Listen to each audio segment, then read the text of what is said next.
Yes friends, good morning good morning good morning all of you. Ram Ram ji, namaste, Sat Shri अकाल।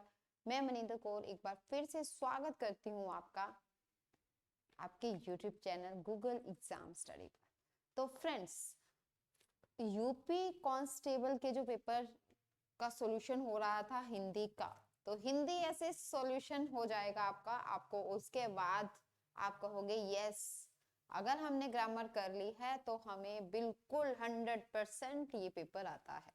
तो चलिए हम पिछले पेपर को करते हैं। कौन कौन से क्वेश्चन है इसमें, हमने कुछ क्वेश्चंस कर लिए थे, आगे क्वेश्चंस को आगे बढ़ाते हैं। देखिए क्वेश्चन क्या है, क्वेश्चन है काली घटा का घमंड घटा अलंकार बताइए। ठीक है, इसमें क्या है, अलंकार बताना है। तो घटा शब्द आते ही हमें पता चल जाता है भाई, घटा दो बार आ चुका है, घटा शब्द है ना। तो घटा शब्द दो बार आ चुका है तो एक का मतलब क्या है, बादल, और एक का मतलब क्या है, कम होना। ठीक है, तो एक का मतलब क्या है, कम होना। जब एक शब्द एक या दो से मतलब दो या दो से अधिक बार आए, हर बार उसका अर्थ अलग होता है, तो उसे हम क्या कहते हैं, यमक अलंकार बोलते हैं। तो इसका मतलब यहाँ पे हमारा आंसर क्या हो जाएगा, यमक अलंकार। अब देखिए उपमा अलंकार, उपमा क्या होता है, हम किसी चीज की उपमेय की उपमान के साथ तुलना, जब हम तुलना कर देते हैं वहां पे कौन सा अलंकार हो जाता है, वहां उपमा अलंकार हो जाता है।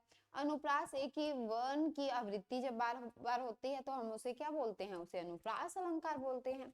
अब देखिए रूपक अलंकार, उपमेय पे उपमान का आरोप होता है तो वहां हम कहते हैं कि रूपक अलंकार है। अगर आपने अलंकार वाली वीडियोस देख रखी हैं तो डेफिनेटली आपको पता होगा। अच्छा, आपको ये पता है कि क्या यमक अलंकार के भी आगे पार्ट होते हैं।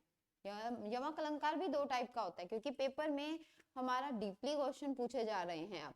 तो अगर आपको नहीं पता है भाई यमक अलंकार भी दो टाइप का होता है, तो वीडियोस देखो और उसमें देखो कि कितने कितने टाइप के बता रखे हैं। ठीक है, तो चलिए हम चलते हैं भाई नेक्स्ट क्वेश्चन पे। वर्णों के कितने भेद होते हैं, आप देखो इतना इजी क्वेश्चन है भाई, सबसे इजी क्वेश्चन है, वर्णों के भेद कितने होते हैं। तो यहाँ पर 10 है, 7 है, 2 है या 8 है, तो बिल्कुल सही सिंपल सी बात है, वर्णों के कितने भेद होते हैं, दो भेद होते हैं। कौन कौन से, स्वर और दूसरा हम कौन सा कह देते हैं, व्यंजन। तो वर्णों के कितने भेद होते हैं भाई, स्वर और व्यंजन। क्लियर है, यस। अब देखिए नेक्स्ट क्वेश्चन पे चलते हैं। नेक्स्ट क्वेश्चन क्या दे रखा है, निम्नलिखित में कौन सा शब्द स्त्रीलिंग है, तो स्त्रीलिंग बताना है। तो अब एक बात बताओ आप, मालिक, कहार, पाठक, योगिनी। तो यहां से हमें पता चल रहा है कि योगिनी जो है स्त्रीलिंग है। ठीक है, योगिनी तो हमें पता चल रहा है भाई स्त्रीलिंग है। बट अब देखो इसके स्त्रीलिंग, अगर मालिक है तो क्या होता है, स्त्रीलिंग उसका मालकिन होता है। कहार है तो उसका स्त्रीलिंग क्या होगा, कहारी होगा। अब देखो कई बार हमें ऐसा लगता है कहार क्या वर्ड होता है भाई, कहार कोई वर्ड थोड़ा होता है। तो ध्यान रखना है, कहार वर्ड होता है जो पानी भरने के लिए जाते हैं पुरुष, वो कहार मतलब कहारी। जो पानी लेने के लिए स्त्री जाती है तो उसको कहारी बोला जाता है। ठीक है, तो नेक्स्ट देखो, पाठक, पाठिका और योगिनी। ठीक है, योगिनी तो स्वयं ही क्या है, स्त्रीलिंग है। तो यहाँ पे आंसर क्या हो जाएगा हमारा, स्त्रीलिंग पूछना है तो स्त्रीलिंग हमारे पास क्या आ जाएगा आंसर, योगिनी। बट अगर हम हर एक की डिटेल करते चलेंगे तो डेफिनेटली ये बहुत हमारे काम आने वाले हैं आगे भी। ठीक है, तो ये जरूर देखा करो कि हर एक का क्या क्या मतलब होगा। पुल्लिंग शब्द का चयन कीजिए, अब पुल्लिंग का बताना है। अब पुल्लिंग क्या होता है हमें पता है भाई, जो पुरुष जाति का बोध करा रहा है वो पुल्लिंग है, जो स्त्री जाति का बोध करा रहा है वो स्त्रीलिंग है। तो नायिका, लेखिका, वधु, धावक, तो पुल्लिंग कौन सा हो गया भाई, धावक हो गया। ठीक है, अगर नायक हाँ नायिका होता है, लेखक लेखिका होता है, वर वधु होता है ना, वर वधु होता है। तो ऐसे ही धावक धाविका होता है। बट हमारे पास आ जाएगा आंसर धावक, क्योंकि ये पुल्लिंग है, धावक मतलब दौड़ने वाला। ठीक है, तो ये क्या है, पुल्लिंग है। Yes, next question please. Next question क्या कह रहा है, शिक्षक का बहुवचन होगा। तो शिक्षक का बहुवचन देखना है, शिक्षक का बहुवचन, शिक्षकों, शिक्षिका, शिक्षिकाएं, शिक्षकगण। अब ध्यान रखने वाली बात क्या है कि जैसे हम छात्र बोलते हैं, शिक्षक बोलते हैं, नेता बोलते हैं, इनके साथ बहुवचन बनाना हो, यानी कि एक वचन के बजाय, यानी कि अगर हमने बहुत सारे लोगों को इकट्ठा बुलाना है तो हम इसमें क्या कहेंगे, शिक्षक के साथ बहुवचन या छात्र के साथ या नेता के साथ हम गण लगाते हैं, तो हमारा आंसर इसमें क्या बनने वाला है, शिक्षक गण बनने वाला है। ठीक है, तो यहाँ पे हमारा आंसर क्या बन जाएगा, शिक्षक गण। क्लियर। तो चलिए नेक्स्ट क्वेश्चन की ओर। नेक्स्ट क्वेश्चन क्या कहता है, माँ ने बाजार से कपड़ा खरीदा। ठीक है, माँ ने बाजार से कपड़ा खरीदा, रेखांकित का कारक बताइए। तो रेखांकित शब्द आपको दिया नहीं हुआ, रेखांकित मैं कर देती हूँ यहाँ पे।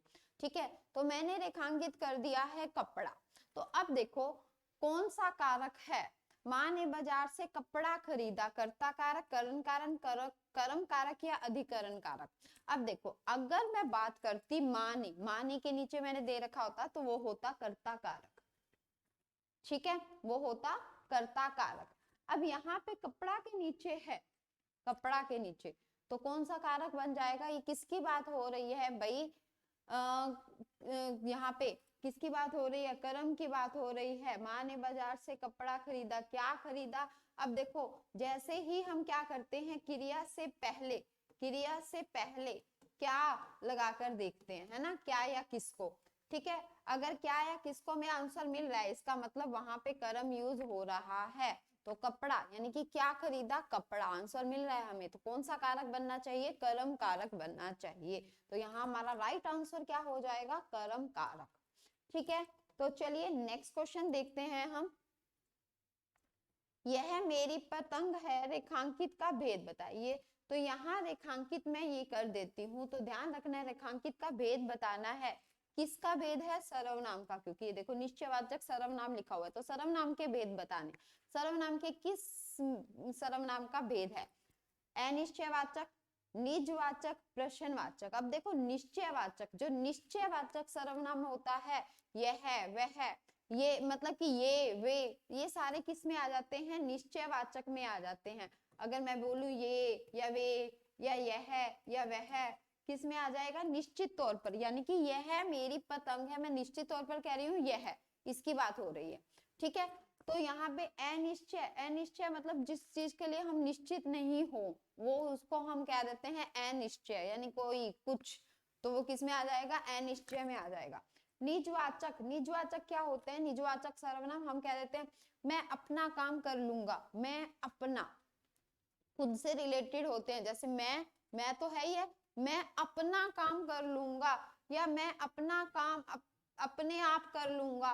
तो ये अपने आप वर्ड है, ये क्या है, निजवाचक सर्वनाम है, जो निजत्व को प्रदर्शित करता है, तो वो क्या होता है, निजवाचक सर्वनाम।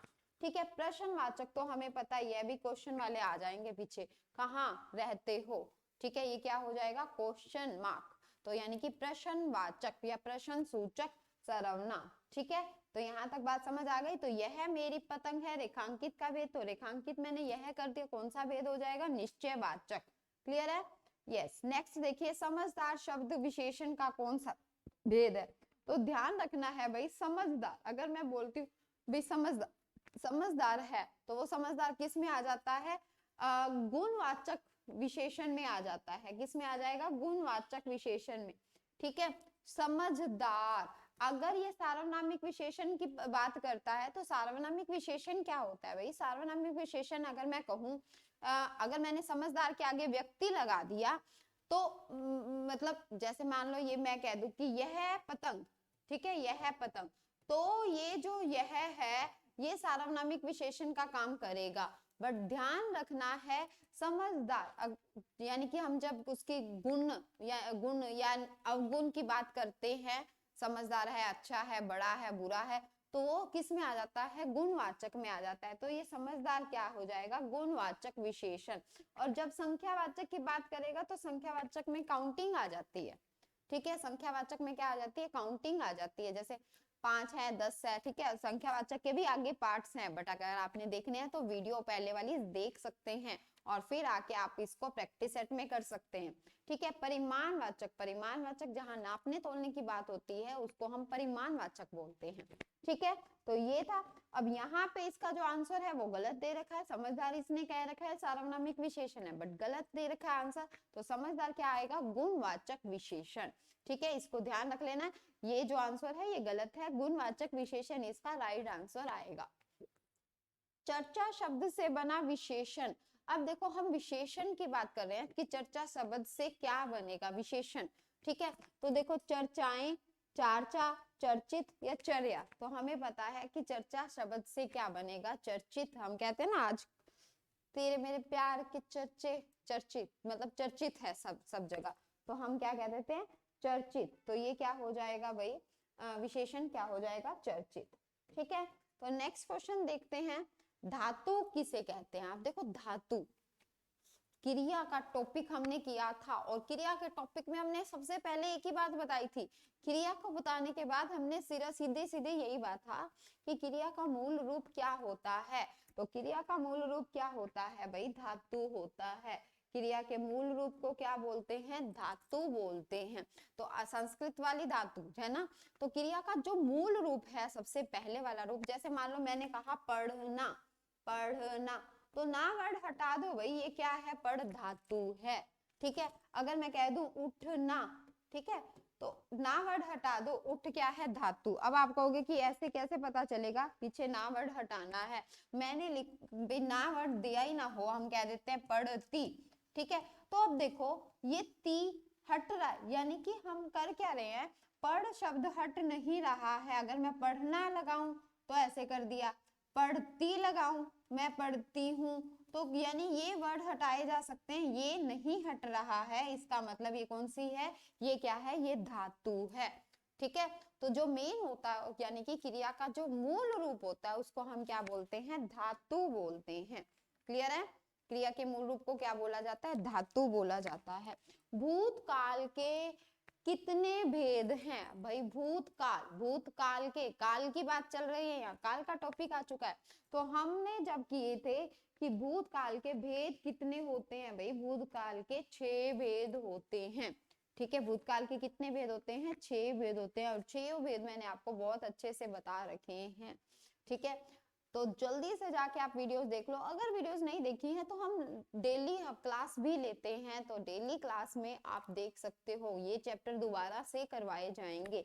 ठीक है, तो चलिए नेक्स्ट क्वेश्चन हम देखते हैं। तद्भव शब्द बने हैं, तद्भव शब्द कैसे बने। अब देखो तद्भव, 2 शब्द होते हैं, तद्भव और तत्सम। अभी अभी ये चैप्टर हमने करवाया है, 2 शब्द होते हैं, तत्सम और तद्भव। तत्सम क्या होता है, संस्कृत से हिंदी में एज इट इज आ गए हैं, जो के त्यों आ गए हैं। और तद्भव क्या होता है, अपना रूप चेंज करके आते हैं। तो देखो यहाँ से अपना रूप कहाँ से चेंज करके आते हैं, संस्कृत से हिंदी में रूप चेंज करके आते हैं। अब देखो क्या बात हो रही है, हिंदी के मूल शब्दों से नहीं, हिंदी के मूल शब्दों से थोड़ा बना, विदेशी शब्दों से नो, उर्दू शब्दों में बदलाव से नहीं, संस्कृत शब्दों में कुछ बदलाव से बिल्कुल, क्योंकि संस्कृत से हिंदी में रूप अपना चेंज करके आते हैं, तो वो क्या हो जाते हैं, तद्भव शब्द। तो हमारा आंसर कौन सा बन जाएगा भाई, डी आंसर बिल्कुल राइट हो जाएगा। ठीक है, हमारा आंसर क्या है, डी। नहीं भाई, संस्कृत शब्दों में कुछ बदलाव से क्या होता है, वो तद्भव शब्द होता है। ठीक है, हिंदी के मूल शब्दों से नहीं आते तद्भव शब्द, कहाँ से आते हैं, संस्कृत शब्दों में कुछ बदलाव से हिंदी में आते हैं, उनको बोला जाता है तद्भव शब्द। ठीक है friends, thank you, have a nice day, bye bye, take care. और ऐसे ही वीडियोस के लिए आप देखते रहिए Google exam study, like share and subscribe. Thank you friends, have a nice day.